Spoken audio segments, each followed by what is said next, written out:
PM મોદીના વડોદરા પ્રવાસ પૂર્વે તંત્ર દ્વારા સ્વચ્છતા અભિયાન શરૂ. મ્યુનિસિપલ કમિશનર અરુણ મહેશ બાબુએ પોતે સફાઈ કામગીરીનું નિરીક્ષણ કર્યું.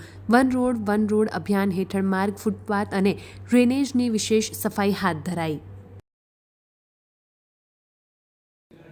રાજકોટ નજીક ગેરકાયદેસર બાંધકામ મામલે તંત્ર સક્રિય. રાજકોટ અમદાવાદ હાઈવે નજીક આવેલા કુવાડવા વાંકાનેર ચોકડી નજીક ગેરકાયદેસર બાંધકામ અંગે કરવામાં આવેલી રજૂઆત બાદ દાદાનું બુલડોઝર ફરતા રૂડા દ્વારા તારીખ 30/4/2026ના રોજ નોટિસ આપવામાં આવી હતી, જેમાં તારીખ 6/5/2026 સુધીમાં બાંધકામ દૂર કરવા સૂચના આપવામાં આવી હતી. ત્યારબાદ દુકાનદાર તથા હોટેલ હાલ સ્થાનિક લોકો તંત્રની આગળની કાર્યવાહી પર નજર રાખી રહ્યા છે અને ટૂંક સમયમાં યોગ્ય કાર્યવાહી થશે તેવી અપેક્ષા વ્યક્ત કરી રહ્યા છે. કાયદાનો અમલ થાય તે જરૂરી છે. સંવાદદાતા મહેશ લીબડિયા, રાજકોટ. વડોદરામાં નામાંકિત જગ્યાએ ખોરાક ખરીદતા પહેલા ચેતજો. મનપાના ફૂડ વિભાગની તપાસમાં થયો મોટો ખુલાસો. ગોકુલનો કેસર રસ, જનતાનો આઈસ્ક્રીમ, હનુરામની દાલ કચોરી ચાટ ખાવા લાયક નહીં. 8 એકમોમાં તપાસ બાદ 2 અનસેફ અને 6 સબ સ્ટાન્ડર્ડ હોવાનું સામે આવ્યું. ફતેગંજ, લક્ષ્મીપુરા રોડ, ભાયલી. પાલનપુરના માનવ સરોવર ગેટ પાસે ખોડિયારનગરમાં ગાંજાનું વેચાણ ઝડપાયું. એસઓજીએ 24 કિલો સૂકા ગાંજા સાથે એક શખ્સની ધરપકડ કરી. પોલીસે 12 લાખથી વધુ કિંમતનો 24 કિલો સૂકો ગાંજો જપ્ત કર્યો. ખોડિયારનગરના રહેવાસી મૂળચંદ સલાટની ધરપકડ. મૂળચંદ સલાટ વિરુદ્ધ એનડીપીએસ એક્ટ હેઠળ ગુનો નોંધ્યો. કચ્છમાં ડીઝલની અછતના પગલે પુરવઠા વિભાગે ચેકિંગ હાથ ધર્યું. 2 ટીમો બનાવી ડ્રાય થયેલા પેટ્રોલ પંપોમાં તપાસ શરૂ કરી. મુન્દ્રા, ગાંધીધામ અને અબડાસામાં અનેક જગ્યાએ ડીઝલનો જથ્થો ખૂટ્યો. પેટ્રોલ પંપના સીસીટીવી ફૂટેજની પણ તપાસ કરવામાં આવશે. ગેરકાયદે ડીઝલનો જથ્થો મેળવવા મામલે પુરવઠા.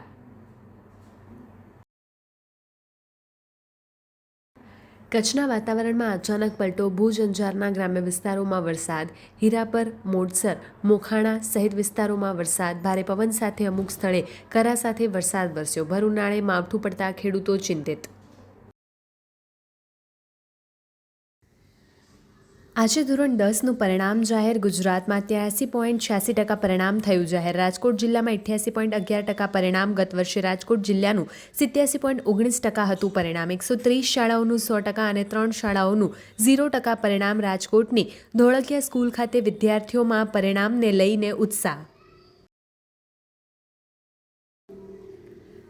વ્યાજખોરો વિરુદ્ધ રાજકોટ જિલ્લા પોલીસનું સૌથી મોટું ઓપરેશન. જિલ્લા SP Vijaysinh Gurjar, DYSP KG Zala સહિતના અધિકારીઓએ 136 જેટલા પીડિત પરિવારોને ન્યાય અપાવ્યો. મામા ભાણેજ મુસ્લિમ શખ્સોએ આશરે 2 કરોડ રૂપિયા વ્યાજે આપીને 335 ચેક પડાવ્યા. વ્યાજખોરો અસકાફ હનીફભાઈ સલાટ અને કાળુ સલાટને પોલીસે દબોચ્યા. વ્યાજખોર આરોપી અસફાક હનીફભાઈ સલાટ ગોંડલ તાલુકા ભાજપનો લઘુમતી સેલનો પ્રમુખ છે. ગોંડલ તાલુકાના વાસાવડ ગામે રહેતા અસફાક હનીફભાઈ સલાટ અને કાળુ સલાટ વ્યાજખોર બની લોકોને ધમકાવતા. પોલીસે 100 જેટલા પરિવારોને સિક્યોરિટી પેટે વ્યાજખોરો પાસે જમા કરાવેલા ચેક પરત અપાવ્યા. આરોપી મુસ્લિમ શખ્સે 3%થી 10% વ્યાજ સુધી જુદી જુદી રકમ આપી ચેક પડાવ્યા હતા. ચેતનભાઈ ભાયાણી, ગોંડલ. ચેતનભાઈ, તમારી સાથે શું ઘટના બની હતી ને આજે તમને ચેક પરત આપવામાં આવ્યો છે, શું કહેશો? ધંધા માટે અમે લોકોએ 1 લાખ રૂપિયા વ્યાજે લીધેલા, જેના સિક્યુરિટી પેટે અમારી પાસેથી ચેક લેવામાં આવેલ હતા. મૂળ રકમ વ્યાજ સહિત ચૂકવાઈ ગયેલી હતી, પરંતુ અમને ચેક પરત મળેલા નહોતા. જેનો સમયગાળો 2 વર્ષ થઈ ગયો, પરંતુ ચેક મળેલા નહોતા. પરંતુ આજે રાજકોટ ગુર્જર સાહેબના સહયોગથી અમને અમારા ચેક, જે કોરા ચેક આપેલ હતા, એ પરત મળી ગયેલ છે. જેથી અમે રાજકોટ પોલીસ અને ગુર્જર સાહેબનો ખૂબ ખૂબ આભાર માનીએ છીએ. અને બીજા લોકો પણ જો કોઈ આમાં ફસાયેલા હોય તો ગુર્જર સાહેબનો સંપર્ક કરે એવી અમારી અપીલ છે. ચેક પરત માંગ્યા હતા ખરા કે નહીં? ચેક માંગ્યા હતા, પરંતુ અમને ચેક પાછા મળેલા નહોતા. નહીં, કોઈ ધમકી મળેલ નથી, પરંતુ ચેક અમે તમને સમયાંતરે આપી દઈશું એવું કહેવામાં આવેલું હતું.